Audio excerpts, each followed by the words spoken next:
The word Buddha means the awakened one. Coming from the Sanskrit root Buddha, to awaken, he was a man who had woken fully, as if from a deep sleep, to discover that suffering, like a dream, is over.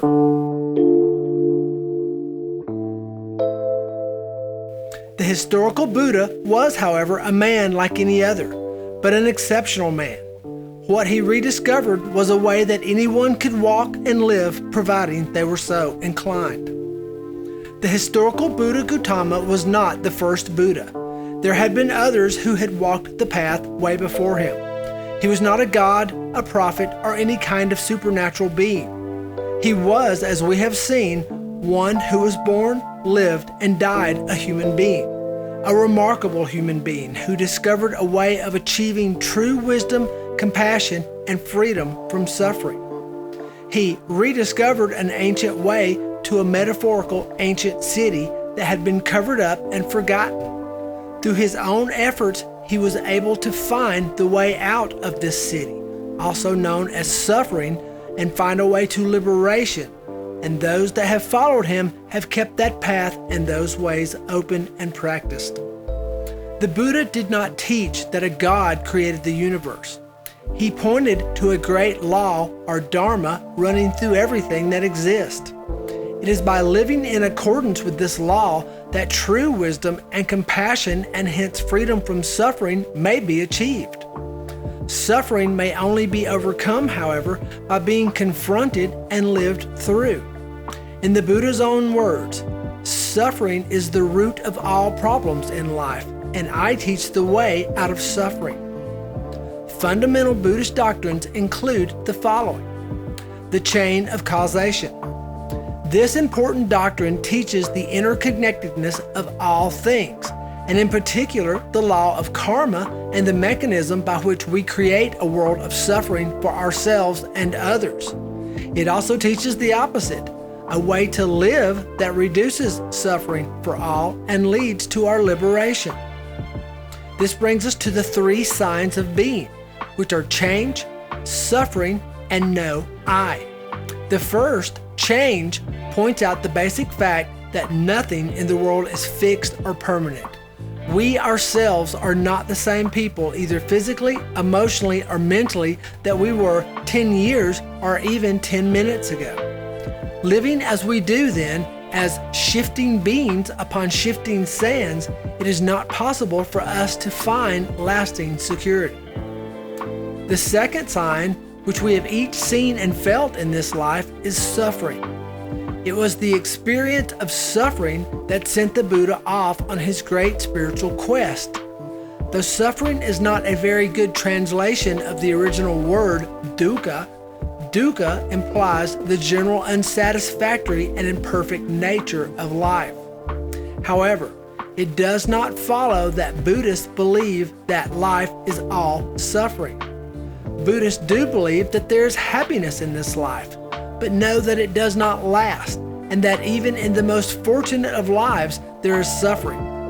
Happiness is subject to the law of change and impermanence, just as all things are. The third is the concept of no I.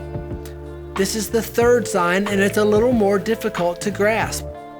Buddhists do not believe that there is anything everlasting or unchangeable in human beings, that there is no soul or self in which a stable sense of I might anchor itself. The whole idea of I is in fact a basically false one that tries to set itself up in an unstable and temporary collection of elements. Take the traditional analogy of a cart. A cart may be broken down into its basic components of axles, wheels, sides, and other parts.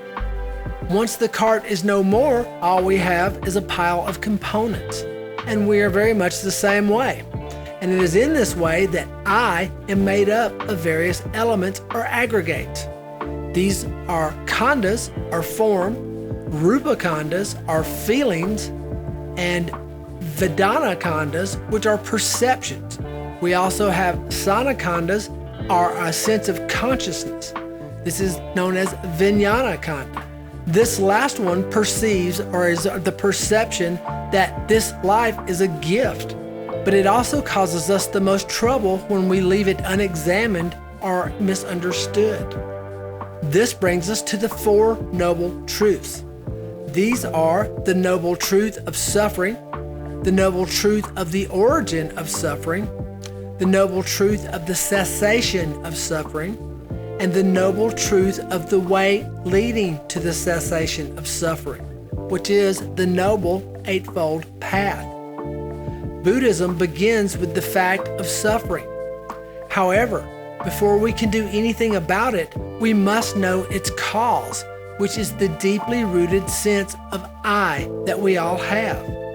Because of this, we are always struggling to get things that are pleasurable and avoid things that are painful to find ease and security, and to generally manipulate people and situations to be the way I want them. And because the rest of the world does not necessarily fit in with that concept of I and what it wants, we often find ourselves cutting against the general flow of things and getting hurt and disappointed in the process. Suffering may be therefore brought to an end by transcending this strong sense of I so that we come into greater harmony with things in general. This means of doing this is the Noble Eightfold Path. The Noble Eightfold Path is right view, right thought, right speech, right action, right livelihood, right effort, right mindfulness, and right concentration. The wheel is the symbol of the Dharma and is shown with 8 spokes, which represent the Noble Eightfold Path. Right view is important at the start because if we cannot see the truth of the Four Noble Truths, then we cannot make any sort of beginning. Right thought follows next and is naturally from this concept.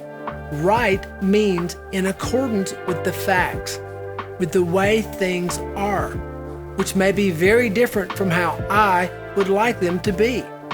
Right thought, right speech, right action, and right livelihood involve moral restraint from lying, stealing, committing violent acts, and earning one's living in a way harmful to others. Moral restraints not only help bring about general social harmony, but also help us control and diminish the sense of I. Like a greedy child, I grows big and unruly the more we let it have its own way.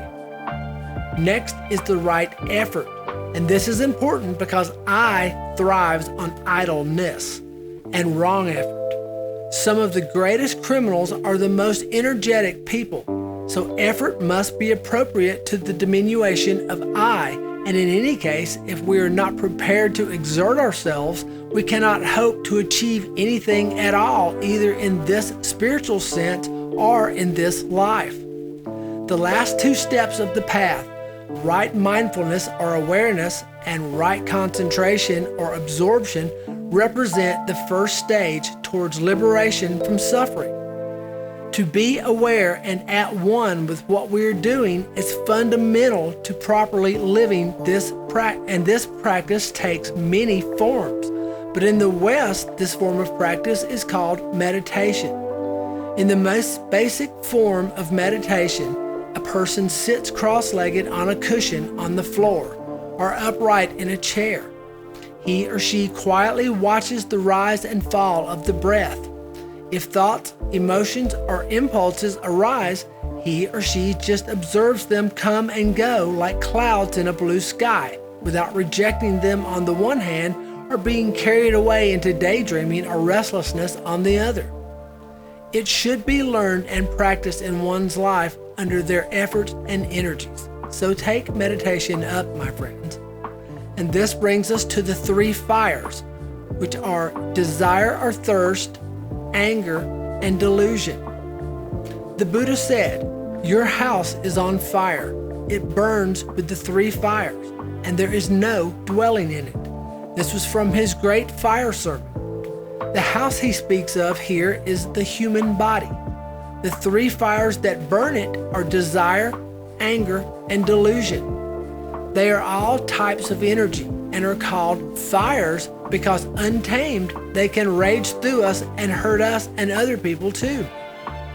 properly calmed through spiritual training, however, they can be transformed into the genuine warmth of real humanity. So to summarize, not to do any evil, to cultivate good, to purify one's heart. This is the teaching of all the Buddhas. And although Buddhists value highly such values as loving kindness, humanity, patience, and giving, perhaps they value wisdom and compassion most of all. The idea of ahimsa, or harmlessness, is very closely related to compassion. The compassion, or the desire to cause no harm to all beings, including animals, plants, and the world in general, is noble. In all things, Buddhism places great stress on self-reliance, and the Buddha himself told his followers not to believe without questioning, but to test it for themselves. Buddhism is also a very practical religion and aims at helping people to live their lives peacefully. Buddhists try to practice the Buddhist virtues actively in their everyday lives. The final goal of all Buddhist practice is to bring about that same awakening that the Buddha himself achieved through an active transformation of the heart, gaining wisdom through experience and the letting go of I.